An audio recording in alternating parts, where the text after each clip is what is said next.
तो सबसे पहली बात तो देखिए, जब कैप्टिव रियलिटी होती है, जो कट जाएगी, कैसे एडिट होगी, तो मेरा बहुत क्लियर मोटिव था कि मुझे बॉम्बे में ही रहना है। जी। तो मेरा एक बहुत ही अच्छा रिलेशनशिप है। Let's move beyond rise and fall. Hmm. एक आखिरी क्वेश्चन मैं पूछना हाँ चाहूँगा, जी। सॉरी। अच्छा, एक अबाउट याद आया कि हाँ, एक आखिरी सवाल था मेरा एक राइटर आखिरी को। सवाल और मैं पूछना चाहता हूँ about the repercussions of doing a captive reality show hmm. On your mental health. Oh yeah! Specially क्योंकि जैसे हम बात करते हैं कि 14-15 अलग-अलग जी, जी, सेलिब्रिटीज़ आ रहे हैं। जी, सबके अपने फैन्स होते हैं, जी। सारा वो फैन्स का टॉक्सिक वॉर चल रहा है एंड हाँ एवरीथिंग। जी। आप बाहर निकलते हो, यू आर ऑलरेडी उस माइंडसेट में कि यार इतने दिनों से अंदर रह रह के बाहर आई हूँ और बाहर आते ही आपको पता चलता है कि यार इतनी सारी बातें हो रही हैं, शायद जी, आपकी हर बात को घुमा-फिरा के बोला जा रहा है या फिर जी, आपकी छोटी-छोटी बातों का बतंगड़ बनाया जा रहा है जस्ट बिकॉज़ आपने कुछ गलत नहीं भी किया है, बट क्योंकि आपने मतलब जो दूसरे सेलिब्रिटीज़ हैं उनके फैन्स, उनको बस आपको करना है ट्रोल, पसंद नहीं आया। पसंद नहीं आया। हुँ। तो इन सब चीज़ों का मेंटल हेल्थ पे कैसा वो होता है रिपरकशन और how do you handle those things? तो सबसे पहली बात तो देखिए, जब कैप्टिव रियलिटी होती है, एक तो 24 घंटे कैमरा रोल हो रहा है। हुँ, कभी ना कभी आपके मुंह से कोई ऐसी बात निकल जाएगी जाने अनजाने में, जहां आपको लगेगा कि यार ये मैंने क्यों कहा, हुँ, या ये नहीं कहना चाहिए था। तो वो आपको लगता है, कभी कभी खटकती हैं ऐसी बातें। तो इट डिपेंड्स अपॉन आप कैसी पर्सनैलिटी हैं। आपको या तो फिर झगड़ा करना है, या तो फिर आपको उस बात को सुलझा देना है। There are only two ways to go right, about right, with right. Something like this. Okay, and I am somebody who likes to resolve matters. Hmm, मैं बिल्कुल वैसी नहीं हूँ कि मतलब मैं झगड़ा लेके बैठ जाऊंगी और मैं जिंदगी भर इससे बात नहीं करूंगी। मैं वो इंसान हुई नहीं। हुँ, मैं बहुत ही क्लियर हूँ कि अगर मैंने किसी के साथ झगड़ा किया या मैंने किसी का दिल दुखाया है, तो मैं उनको जाके सॉरी बोल देती हूँ, and I like to close the matter. Hmm, because फिर आप उससे आगे बढ़िए और फिर आगे अपना जीवन व्यतीत कर सकते राइट। हैं। तो सबसे पहली बात तो वो। सेकेंडली, इन 24 घंटों में आपको 1 घंटे का शो दिखाया जा रहा है। अब आप ये समझिए, 15 लोग, 15 कंटेस्टेंट्स, 24 घंटे आप पे कैमरा रोल हो रहा है। आपने कब कौन-सी बात कह दी जो कट जाएगी, कैसे एडिट होगी, हुँ, कैसे वो प्रेज़ेंट की जाएगी दुनिया के सामने, आपको कुछ नहीं पता है। Hmm, you have zero idea about how your words are being shown to a normal audience. तो ये मतलब ये इन चीज़ों पर आपका कोई कंट्रोल नहीं है। सो आप फूँक-फूँक के कदम तो रख नहीं सकते हो हर 2 मिनट में। हुँ, कभी ना कभी, मैंने कहा ना कि अब आप 24 घंटे में 3 दिन आप ऐसे हो सकते हो कि भाई मैं बहुत केयरफुल रहूँगी, या मैं बहुत केयरफुल रहूँगा मैं जो कह रहा हूँ। 5वें दिन तो कुछ ना कुछ ऐसा हो ही जाएगा, हुँ, जो आपको मतलब लगेगा कि यार ये शायद मैंने गलत कर दिया, या सामने वाले ने गलत किया है। So there are many things that can go wrong in a captive reality. Hmm, अब इस पर क्या होता है ना, कभी-कभी जैसे मुझे लग रहा था कि मैंने पहले हफ्ते, लाइक जब मेरा झगड़ा हुआ था पहले हफ्ते, और बहुत बुरा झगड़ा हुआ था। ये चीज़ें आपको मेंटली अफेक्ट करने इफ़ेक्ट लगती करती हैं। हैं। True, and it does, and सबका एक अलग लेवल ऑफ थ्रेशोल्ड होता है। राइट। शायद किसी का बहुत अच्छा है, मेरा शायद थोड़ा कम था threshold. So I just feel कि इट जस्ट डिपेंड्स अपॉन आप इसे नेविगेट कैसे करते हैं। हाँ, मतलब आई थिंक वैसे ही आप एक कैप्टिव रियलिटी शो में तो आपकी बाहर से कनेक्शंस टूटी हुई जी, और जब अंदर भी वो टूट जाए, तो बहुत मुश्किल बहुत वाला होगा मुश्किल हो उसको। जाता है, वो मुश्किल हो जाता है। हाँ, ठीक है फाइनली है ना let's let's move Let's get out and do a let's get ultimate fall of rise and fall हाँ, and rise above that questions. Rise rise about those questions. Yes. बात करते हैं आना आपके you are born in Lucknow, right? UP नवाबों का शहर जिसे हम जी, कहते हैं। वहाँ से आप आती हो मुंबई, जी, ग्लैमर के शहर में। जी। Was there a moment of cultural shock for you जब आप वहाँ से यहाँ आई?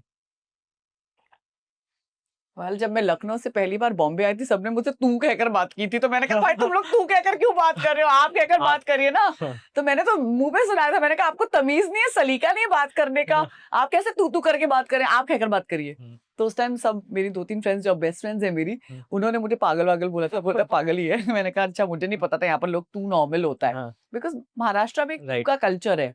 यस, तो हम लोग लखनऊ में वैसे नहीं बात करते हैं, so it was a different हाँ, स्पेस फॉर मी। बट मुझे बॉम्बे के बारे में I don't know what is it about Bombay that I loved.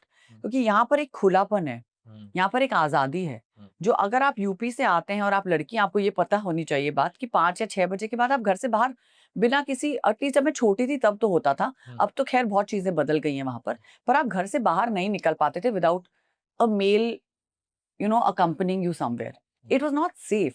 हुँ, तो जब आप यहाँ बॉम्बे शिफ्ट होते हैं, आप ऐसा होता है कि यार मैं तो लड़कों के साथ 9-10 बजे तक खेल फिर सकती हूँ बाहर, हाँ, मम्मी कुछ बोल नहीं रही है यार, बिल्डिंग में मैं लड़कों के साथ खेल रही हूँ, कोई प्रॉब्लम ही नहीं है। Hmm, so that was a culture shock for me. And मुझे ये शहर इतना पसंद आ गया इमीडिएटली, मैंने कहा भाई अब मैं नहीं कहीं जाने वाली। अगर ऐसा मुझे शहर मिल जाए जहां पर मैं कभी भी कहीं भी कितने भी बजे बाहर निकल सकती हूँ, and I am safe, Yes, and yes. this city is making me feel safe. Right. I think freedom is something that you cannot explain, Hmm. you know, and freedom जब आपको मिलती है ना, you can achieve so much Definitely. provided you're using it in the right Right direction. direction.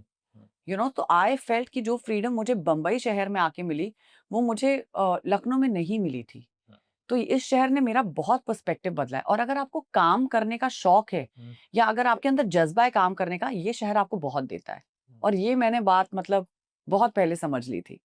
तो मेरा बहुत clear motive था कि मुझे बॉम्बे में ही रहना है, बॉम्बे में ही काम करना है और बॉम्बे में ही अपना पूरा अपना करियर बिल्ड करना है, अपने आप को बिल्ड करना है। सपनों का शहर। बिल्कुल सपनों का ही शहर है ये। तो अभी आपके पेरेंट्स लखनऊ में रहते हैं या वो आपके साथ रहते नहीं, हैं? नहीं, मेरे पेरेंट्स मेरे साथ ही रहते हैं। अच्छा, साथ ही रहते हैं। जी। बट जब आप एक मैं आर्टिकल पढ़ा था जहाँ आपने मेंशन किया था कि आपको 3 साल तक कुछ काम नहीं मिला था। जी। तो ऐसे फेजेस में जब आप इतनी दूर यहाँ मुंबई में रहते हो कि भाई मुझे काम मिले और फिर आपको 3 साल तक काम नहीं मिलता है, तो उस सिचुएशन में कितना मुश्किल होता है अपने आप को हैंडल करना when you are away from your family और फ्रेंड्स और समथिंग? मैं पूछ रहा हूँ क्योंकि एक ऐसी भी बात मैंने पढ़ी थी कि आपने कहीं मेंशन किया था like there was a point in your life when you were so tired कि हाँ, एक्टिंग का काम नहीं मिल रहा है and all and you were planning to give up.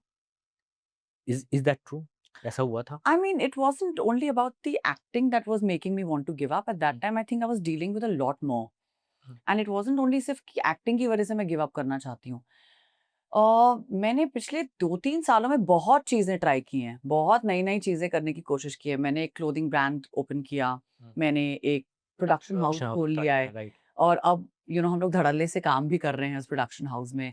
वो मेरा बहुत समय लेता है क्योंकि सुबह से शाम तक हम लोग मीटिंग्स में ही होते हैं, क्लाइंट्स के साथ मीटिंग्स कर रहे होते हैं, शूट्स कर रहे होते हैं, कैंपेन्स के प्लानिंग कर रहे होते हैं, प्री प्रोडक्शंस कर रहे हैं। तो मुझे नहीं पता था कि इतना काम आ जाता है। बट एज अ प्रोड्यूसर बहुत चीजें हैं जो अब मुझे सीखने का एक मौका मिल रहा है from that point of view. तो आई फील कि ऑफ कोर्स कि अगर आप हार मान के बैठ जाएं और ये बोले यार ये नहीं होगा, तो वो आपकी प्रॉब्लम है। मतलब that's a shortcoming that you have. But I wanted to rise above all these things. और मेरा बहुत क्लियर था कि यार मैं कुछ भी करूंगी ना, मैं घर पे नहीं बैठूंगी। चाहे मुझे फिल्म्स में अभी काम नहीं मिल रहा है या मुझे वो रोल्स नहीं मिल रहे जो मुझे करने हैं, एंड मैं वो मोहताज नहीं बनना चाहती हूँ जहां पर मुझे ये रोल मिले और वो मुझे करना ही पड़ेगा। So that is something that I was not okay with and I was very clear कि मुझे ये नहीं करना है। मैं अपने टर्म्स पे इस पूरी इंडस्ट्री में आई थी, अपने टर्म्स पे मैंने हमेशा काम किया है, कभी किसी ने कोई सिफारिश नहीं की। जो भी काम मिला बड़े बड़े दिग्गजों के साथ काम करने का मौका मिला है। किसको अपने पहले शो में बच्चन साहब के साथ काम करने का मौका मिलता है? Right, true. शाहरुख सर मेरे प्रोड्यूसर रह चुके हैं बेताल में। मैं नसीर सर के साथ काम कर Yes. चुकी हूँ। मकरंद देशपांडे के साथ मेरी एक बहुत लॉन्ग लास्टिंग वर्किंग रिलेशनशिप है। मैंने अभी तक इतने अच्छे डायरेक्टर्स, इतने अच्छे एक्टर्स के मधुर साथ काम भंडारकर के किया साथ है। भी आपने मधुर सर के साथ काम किया है, रेवती मैम के साथ काम किया है। मैंने अनुपम खेर जी के साथ 3 फिल्में की हैं। जी। तो मेरा एक बहुत ही अच्छा रिलेशनशिप है बहुत एक्टर्स के साथ, बहुत प्रोड्यूसर्स के साथ, बहुत डायरेक्टर्स के साथ। और मैंने लाइफ में पता है जो कुछ भी सीखा नितिन, मैंने सिर्फ अपने इस करियर और अपने प्रोफेशन के बलबूते पे सीखा है। चाहे वो चाहे मैंने लिपस्टिक से सीखा हो कि फेमिनिस्ट फिल्म्स क्या होती हैं या फेमिनिज्म क्या होता है, ब्यूटीफुल फिल्म। कि औरतों की कहानियां क्यों बतानी चाहिए, मैंने वो सीखा है। मैंने हर प्रोजेक्ट पे आप कुछ ना कुछ कुछ सीखते ही हैं। राइट। और जब आप आउटसाइडर होते हैं ना तो आपको थोड़ी और लातें पड़ती हैं, थोड़े और घुसे पड़ते हैं। You are being molested. No, you're being थोड़ी बहुत yeah, आपको बहुत मतलब बहुत आपको बहुत झेलना पड़ता है, राइट। लेकिन आप हर चीज से कुछ ना कुछ सीखते हैं। हम्म। तो मेरा एक बहुत ही मैंने कहा कि मैंने कभी हार नहीं मांगनी। जब मुझे फिल्मों में कम काम मिलना शुरू हो गया तो मैंने वेब सीरीज उठानी शुरू कर दी। मैंने स्पोर्ट्स में काम किया है, मैंने कबड्डी को Right, पूरा that's okay. रिप्रेजेंट किया। मैंने अभी हाल ही में T20 मुंबई लीग को होस्ट किया है। तो मैं कुछ ना कुछ उठाती रहती हूँ Exactly. और मुझे ना कोई फर्क नहीं पड़ता है। जिस दिन मुझसे किसी ने आके ये कह दिया ना कि आप ये नहीं कर पाएंगी, मैं कुछ और उठा लूंगी। बोलूंगी चल मैंने ये कर लिया, अब बता। तो आप किसी चीज में अच्छे होंगे, किसी चीज में बुरे होंगे, but your idea of working is to keep working. आप अपना सिर नीचे झुकाकर काम करिए। कौन क्या आपके बारे में कह रहा है उससे आपको कोई फर्क नहीं पड़ना चाहिए। जिस दिन आप अपने लिए कमाना बंद कर दोगे, कोई और आपको कमा के देगा ना, तो आप उसकी बात 2 बात सुन लीजिएगा। राइट। आप खुद कमा रहे हैं, आपको कोई कुछ नहीं कह सकता है। आप अपना घर अपने बलबूते पे चला रहे हैं। एक चवन्नी आपको कोई नहीं कमा के देता है शहर में। तो जब आपको कोई कुछ नहीं दे रहा है ना, you are your own boss and that's what I have learned from all these years of struggling. Last तक रुके हो, मतलब क्लिप आपको इंटरेस्टिंग लगी तो subscribe to digital commentary clips, और फुल पॉडकास्ट तो इससे भी ज्यादा इंटरेस्टिंग है जिसका लिंक आपको डिस्क्रिप्शन बॉक्स में मिल जाएगा।